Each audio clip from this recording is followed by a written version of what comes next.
Assalamualaikum warahmatullahi wabarakatuh. Perkenalkan, nama saya Faiz Noval Mahfuz dengan RP 232367 dari kelas 3D4 LIB. Saya Fauzi Irsad Saifuddin, NRP 23236035. Dan saya Farul Sami Kasetian, NRP 23236034. Kami berasal dari kelompok 9. Mas, kalau boleh tahu yang dipegang itu apa ya, Mas? Oh, yang ini. Ini adalah sistem elektronik yang dirancang untuk mengelola kinerja dan keselamatan baterai. BBS ini juga berfungsi sebagai sistem monitor agar batas baterai mencapai kondisi aman selama pengisian ataupun pengosongan.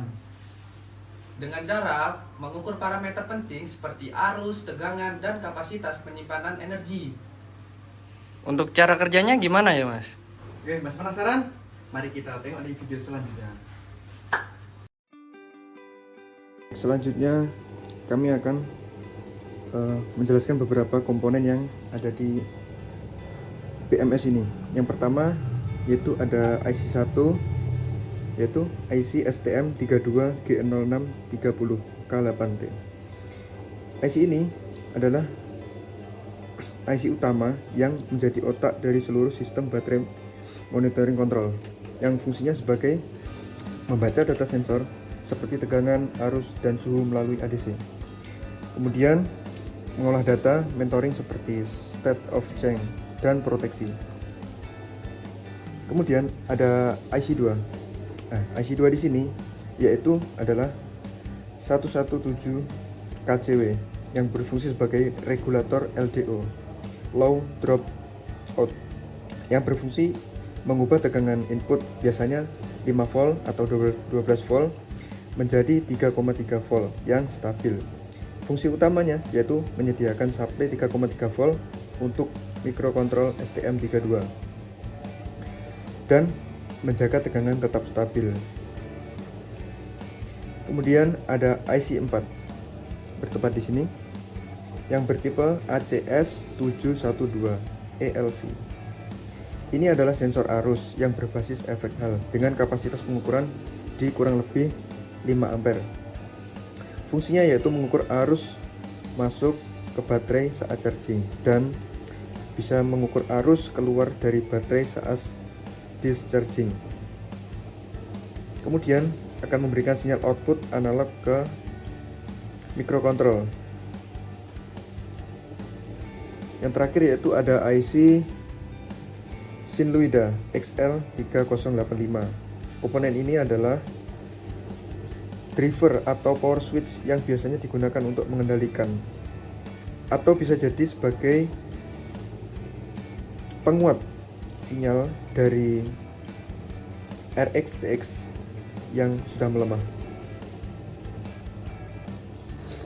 Selanjutnya yaitu ada relay. Relay di sini difungsikan sebagai pemutus dan penghubung arus yang mengalir ke beban atau bisa jadi sebagai proteksi. Selanjutnya ada push button. Di sini ada 2 push button yang difungsikan. Yang pertama yaitu sebagai user button, yang kedua sebagai reset. Selanjutnya ada port debugger. Port debugger di sini difungsikan untuk transmit data dari laptop ke board yang kita pakai saat ini. Kemudian ada terminal block yang berfungsi sebagai port RS485 sebagai alat untuk komunikasi. Kemudian ada port yang berfungsi sebagai konektor sel. Di sini konektor sel ini difungsikan sebagai monitoring per sel pada baterai yang ingin dikontrol. Selanjutnya ada port PWM juga.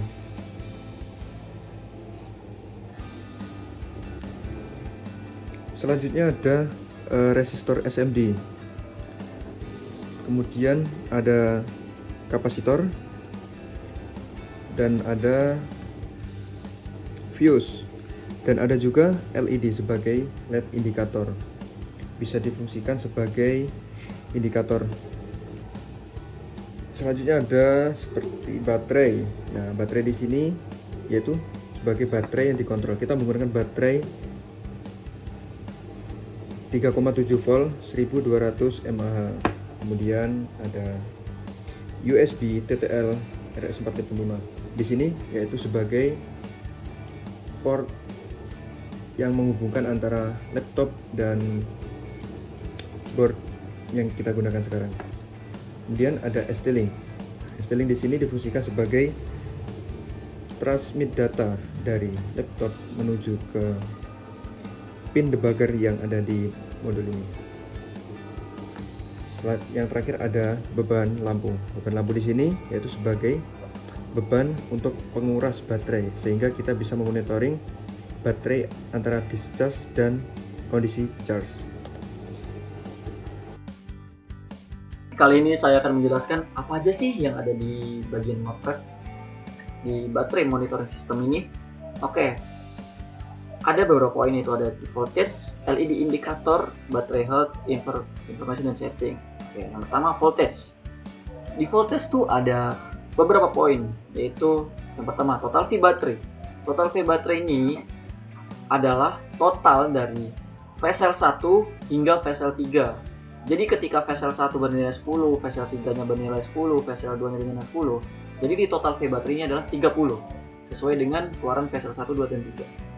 Oke, selanjutnya ada VCC. VCC ini adalah tegangan di dalam baterai. Jadi biasanya tuh yang keluar sekitar 2, atau 3 komaan. Selanjutnya ada di bagian LED indikator. LED indikator tuh juga ada beberapa poin yang cukup penting. Yang pertama adalah di bagian power. Power ini adalah bagian di mana indikator sebuah mikro atau sebuah modul nyala. Jadi sebuah modul itu nyala ditandai di bagian poin power itu. Yang kedua adalah 11. 11 ini adalah bagian di mana kondisi baterai tersebut adalah charging. Jadi ketika baterai tersebut charging, 11 menyala. 102 yaitu adalah kelanjutan dari 11. 11 kan charging, 102 itu dischargingnya. Yang dimana ketika di kondisi ini, kondisi baterai adalah discharging. Di kedua ini, 11 itu ditandai dengan LED 1, 102 itu ditandai dengan LED 2. Nah, proteksi dan error itu satu indikator dikarenakan di modul itu hanya ada 3 LED. Jadi proteksi dan error itu kita jadi satu, yaitu di LED 3, yang dimana ketika ada gangguan dia akan mendeteksi error dan memproteksi gangguannya. Nah, ketika ini menyala itu adalah 101 dan 102 itu mati. Oke. Selanjutnya ada di battery health. Battery health itu ada 3, SOC, SOH, dan life cycle. SOC yang pertama, SOC. SOC itu adalah state of charge, yang dimana tingkat pengisian daya baterai yang tersisa. Biasanya dinyatakan dalam persentase 0 sampai 100% dari kapasitas penuhnya. Oke. Yang kedua adalah SOH, state of health, yang dimana ini adalah kondisi kesusahan baterai seiring waktu. Biasanya itu diukur dalam persentase yang mencerminkan kapasitas dan kinerja baterai dibandingkan saat masih baru 100%. SOH ini seiring menurun. Kenapa? Karena penuaan baterai akibat keseringan memakai atau menyimpan daya dan efisiensi operasinya. Jadi SOH ini bisa menurun seiring waktu. Oke, yang terakhir itu adalah life cycle. Life cycle dalam WMS itu merujuk pada siklus hidup baterai itu sendiri, yaitu jumlah total siklus pengisian dan pengosongan yang dapat dilakukan baterai sebelum kapasitasnya turun signifikan. Jadi life cycle itu berulang-ulang. Oke, di sini ada informasi, yaitu ada current. Ini adalah keluaran arus yang ketika kita menyalakan, dan ini juga ada grafik hanya sebagai indikator menjelaskan doang. Oke, yang terakhir itu ada di setting. Setting ini ada switch condition. Switch condition ini apa sih? Switch condition ini menggantikan user play button, yang dimana ketika ini dinyalakan itu adalah kondisi masuk ke kondisi discharging, itu 102. Nah, PWM ini seperti yang kita tahu itu mengatur duty cycle, yang dimana kita mengatur intensitas cahaya menurut beberapa persen step duty cycle tersebut. Oke, mungkin itu saja. Ini kondisi sedang charging karena LED 1 menyala. Kemudian kondisi kedua, user button dipencet, lampu LED 2 menyala dan lampu LED untuk discharging berwarna putih ikut menyala. Kondisi saat ini LED 2 menyala menandakan discharging.